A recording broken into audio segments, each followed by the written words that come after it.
You're listening to Stimulus Tech Talk, a conversation-based podcast created by Stimulus Technologies that covers a range of topics related to business and technology.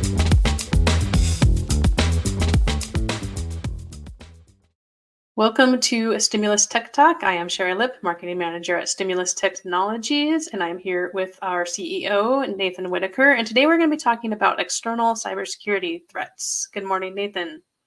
Morning, everybody. Great to be here. To get started, can we talk about the difference, between external threats and internal threats, and what we mean when we talk about external threats?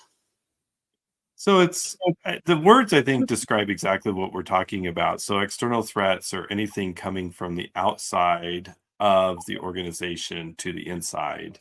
And then internal threats are anything that can be caused by, insiders, whether it's people internally in the organization doing something on purpose, harming the organization or the network, or accidentally causing issues. So it really depends on which direction you're coming from, is what we're talking about, the different types of threats that occur.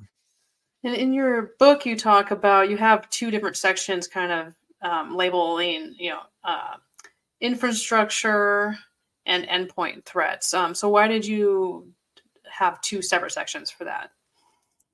Yeah, there's a very distinctive difference, and I think it's partly depends on which way hackers or attackers are trying to, what type of vectors they're using to attack an organization. So, if you're looking at infrastructure, let's talk about what we define there. So, infrastructure is the stuff you don't generally use as a person, using the computers or data. So that could be defined as your firewall, as your servers, your network switches, maybe your cloud hosting environment. It's really the hardware and the server software and the networking equipment that is used to operate the company's network. Whereas endpoint threats are threats against your desktop or laptop, phone, tablet, whatever you're using on a day-to-day basis. And the way that hackers get into those different environments are quite different. And so I guess we can get into that a little bit. How hackers get into those different things. So what are the most common, endpoint threats that business owners should be looking out for? So I think the biggest thing today is still email compromise, business email compromise. Hackers are targeting users through email, or different types of ways to get their employees to interact, whether it's again, generally an email is the best way to get into it, but it could be instant messaging, it could be going to a malicious website or a malicious search, but it's getting a user to do something they wouldn't necessarily do. And again, email is the easiest way to do it, because we're always, or a lot of people are constantly on their emails interacting with lots of different people. So it's pretty easy, if you can get past all the security engines on email, to get somebody to click on something that looks legitimate but is not. Web browser threats are still common. If you mistype a domain name when going or doing a search for a company, and a hacker has been able to create search terms that are very similar, that you could go to a website that's not valid too. So those are probably our two biggest threats to endpoints, but it's really convincing a user to do something they wouldn't necessarily do. There are other ways, but it's usually the hackers have gotten in through an external attack, gotten into infrastructure, and then a threat is able to propagate across the network. And this could happen maybe connecting to a malicious Wi-Fi router, or another machine on the network is compromised. The hacker can use that to get access to other machines. But what we see most common today is a user does something wrong on their device, and it causes harm to the network. So if somebody gets a link in an email, is it just clicking it that can cause a problem, or do you have to do something once you get there, or both? It could be just clicking it. If you don't have the right protections in place on the endpoint, it could be as simple as even opening the email. That's why Outlook is often does not automatically download images or files in the emails in the preview pane, is because even the act of looking at the message could cause a file to download or something malicious to happen on the device. But it's often clicking on something. So, for example, if you get an email, common, maybe an attachment like a PDF attachment or a Word attachment, or what hackers are often doing now is they're making it look like a file share attachment. So, hey, this is the latest profit and loss statement that's shared, using Dropbox or SharePoint or ShareFile or something like that. And the user's like, oh, I'm going to look at the profit and loss statement. So they click on that link and it takes them to a website that looks just like Microsoft SharePoint or Dropbox or something like that, and it's not really that file. It's actually a malicious website, and so that's often what's happening is these through email, the links are redirecting from something that looks legitimate to a site that isn't legitimate, and that's how they're downloading that the file. Other things that could happen that's common we're seeing now is a redirection to maybe some type of tech support page or remote access page. And so hackers have been able to figure out how to install extensions in your web browser that allows remote access to your machine too by clicking on the link. So it might take you into Chrome or Firefox or Edge or Safari, and it automatically installs an extension in the web browser that gives them remote access. So it often requires a little bit of user interaction for it to occur. And they've gotten really good at making it look like a legitimate thing that you should do.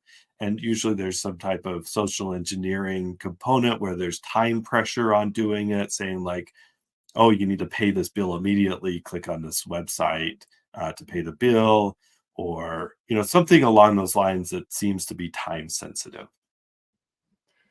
So could somebody get attacked or infiltration without really realizing it? Because I know in the past, you click a bad link and your laptop or your computer screen is exploding with pop-ups. But can they actually install this extension? You might not even know.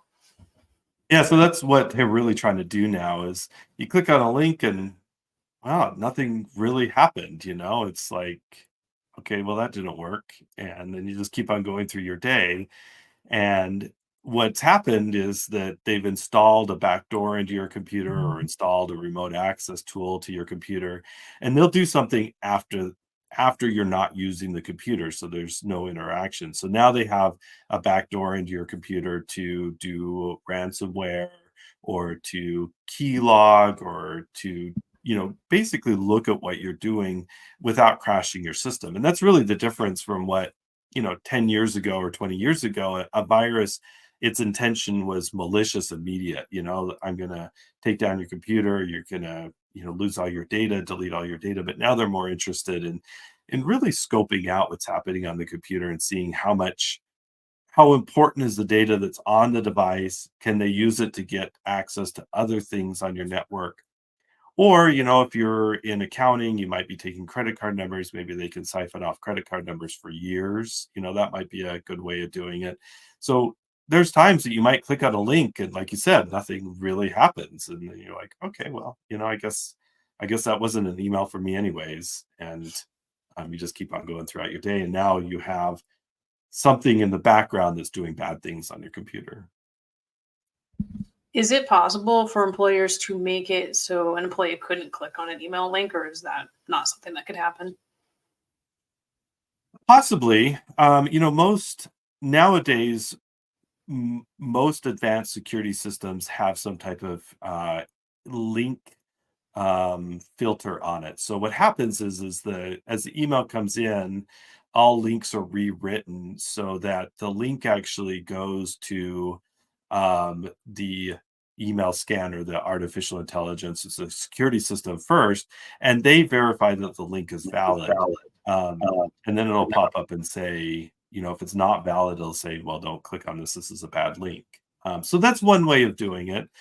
You can block all links. I mean, that's something in Office 365 that you can just say no links are valid. Or you can block all file downloads of potentially malicious file types. So there are ways to do it, but it makes it, I don't know, it makes it pretty tough on the end users.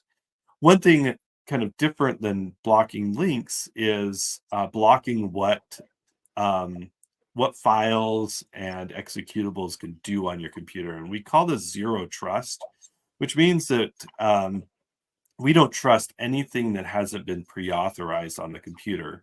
So you take away administrative rights on the computer so that users can't install software on their devices. But that's not quite good enough, because that means they can still download and run things in their profile on the computer. And so with zero trust, if a file is downloaded, it can't run. It can't do anything without an administrator saying, "I'm allowing that file to run." What we found, though, is oftentimes that also limits, and frustrates users that might be doing, things that they need to do on a day-to-day basis. So there's a balance in the security about, allowing known, you could whitelist things and say these are allowed, and then you can kind of gray list things and say, okay, well, we'll allow these, but monitor it, and then you blacklist, blacklist certain things that never are allowed, so the administrators can have an idea of what's going on the computer and then get alerts if anything malicious happens. And then with advanced security, the system is monitoring how the software that you might have downloaded is interacting with the system. And if it's interacting in ways that it shouldn't be, like if it detects that key logging is happening, logging everything you type into the computer, then that alerts the monitoring system if there's something malicious going on, or a piece of software is like scanning the entire hard drive looking for, social security numbers or something like that. So you can install software on the endpoint that really protect the environment, even if the users have some ability to click on links or download files and software, which a lot of users need to do that to do their jobs correctly. So it really takes a whole different approach to protecting the endpoint than what we've done in the past.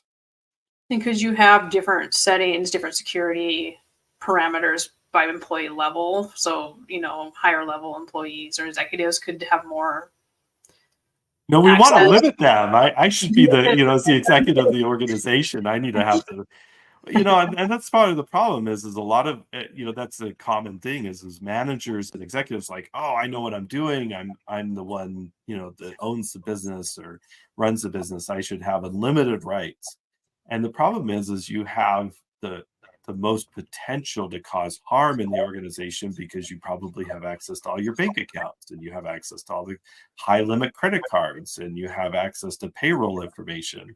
And so it's really the higher you go up in the organization, almost you need more protection in place and more restrictions from doing bad things, because the potential threat is much greater than, a frontline employee that's maybe just doing, marketing. As a marketing manager, you have access to a certain amount of data, maybe customer data that's, kind of important that we don't want to expose, but you certainly don't have access to payroll data like I do. And so restricting, an upper level management C-level person is actually more important than giving them unlimited rights to run inside the organization, because it's bigger target, bigger fish, bigger target.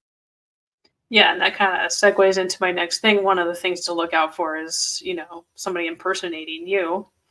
And that's a huge attack. And so if anything says, I'm in a meeting, have you got a second? That's usually a big clue. Red flag, and hackers have gotten really good because, they have a lot of our data. There was a recent release of it was older data, but there was a group that consolidated a bunch of older attacks on LinkedIn and some of these websites that contained a lot of personal information. And so there's a refresh, especially of executive or high level data. So now they have, a lot of personal cell phone numbers and information that's freely available out there. So, if somebody, is listening to our podcast with a little bit of energy, not too much probably, could get your cell phone number and my cell phone number, and they could impersonate me and send you a text message and say, hey, do you got a minute? Please go buy some Amazon gift cards for my clients and that I'm visiting. And so you have to be really careful because it's easy to impersonate and nowadays because there's so much information about us available for free in the dark web. Yeah, and of course we'll get into some steps about recognizing that in a second. But before we get there, what are some of the common infrastructure threats that we're talking about? So when we talk about infrastructure, it's kind of like the threat to the black box that's running your organization, whether that's if you have an office with a server, that could be against your firewall or your server or your network infrastructure. If you're mostly in the cloud, it could be against your cloud infrastructure, your Microsoft 365 or your Google accounts, things like that. So um, you know, the, and the problem with these type of attacks is that they can go on undetected for a very long time. I talk in my book about brute force attacks, where hackers will just sit there and try to guess passwords over and over again to systems. They're gonna, if you have a firewall or if you have a server like a remote desktop server, or if you have a WordPress website, for example, that's another one that's really common. They just sit there and guess the passwords, thousands of times a minute until they get it right. And unless you have detection mechanisms in place to stop that from happening, those type of attacks could go on for weeks and months until they find the right combination. And systems are so fast today that passwords can be de- detected within sometimes seconds if you have a short password, like if an 8-character password. It just takes seconds to minutes to do an attack on that and get into a system. So what we find now is um, and then this has been going on for a while, but systems like I mentioned, remote desktop servers are a big threat because the hackers can go in there and just guess the passwords over and over again. And often it's again the executive that has administrative rights on the server that they get into that server by guessing a password that's a bad password and or too short, or a dictionary word that's too short, too easy, and then they get into that server and can do malicious things. They have access to the entire network, all the data, and then they can do launch a ransomware attack, steal the data, take down the network, do whatever they want, and they're doing it. A lot of this is automated. They just say, I want to go after this company, and the we talk about in the book about these botnets, these group of computers that will just sit there and attack the network. And unless that's detected by some type of protection system, it'll eventually win because it can just go on forever until they actually get in. So it's an interesting and dangerous thing. And this type of attack has been what's been, honestly, this is the oldest type of attack that's out there because it's um, it's honestly easy to do. Really easy to do. So it sounds like with an infrastructure protection, you do need more of a technological, something technological in place to stop it. Where there's a lot with the endpoint that the human, there's a human element to preventing it too.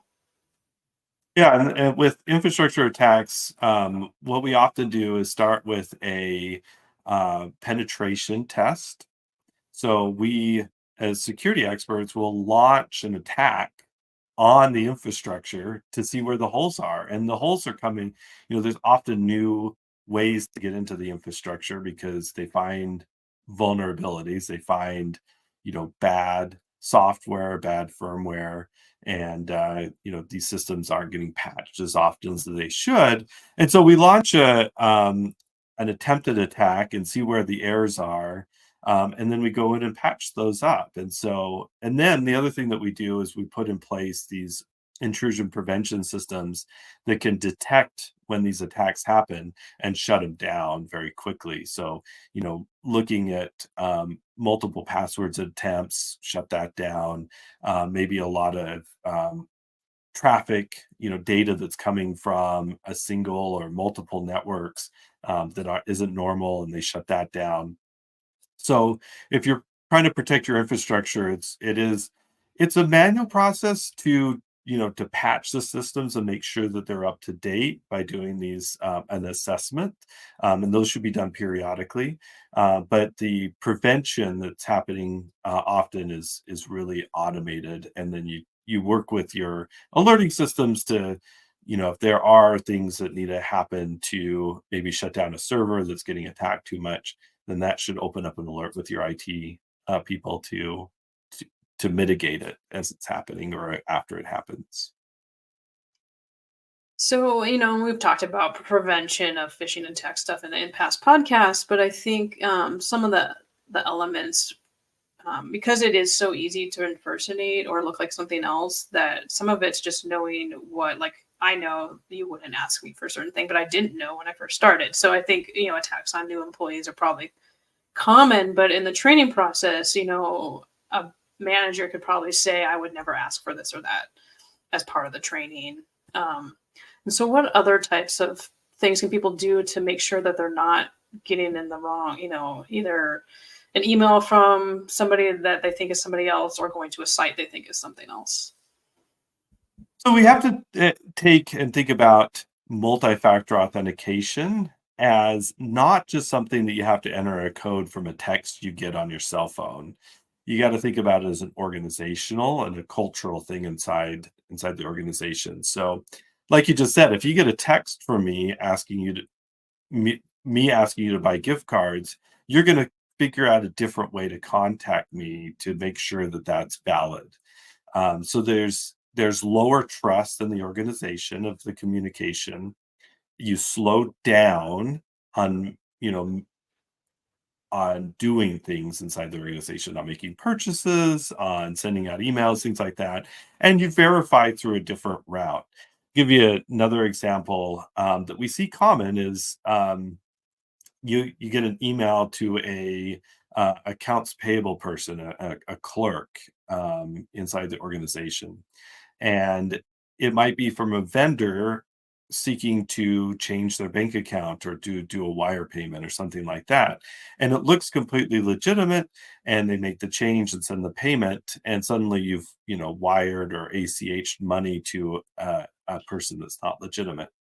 And so it would be thwarted if that accounts payable person would have found a different way to contact that vendor. If they had a known phone number, of that vendor, I call up. I always, talk to Janice. This is the number I call her on. So I'm going to call Janice, verify that I need to change, maybe ACH routing information, and before I make that change. And so you think about multi-factor or two-factor authentication beyond just getting a six-digit code to enter into when you're logging into a website. Think about it as, everything that you do that could cause harm to the organization, you're going to verify that through some other method than the original method that you were contacted by.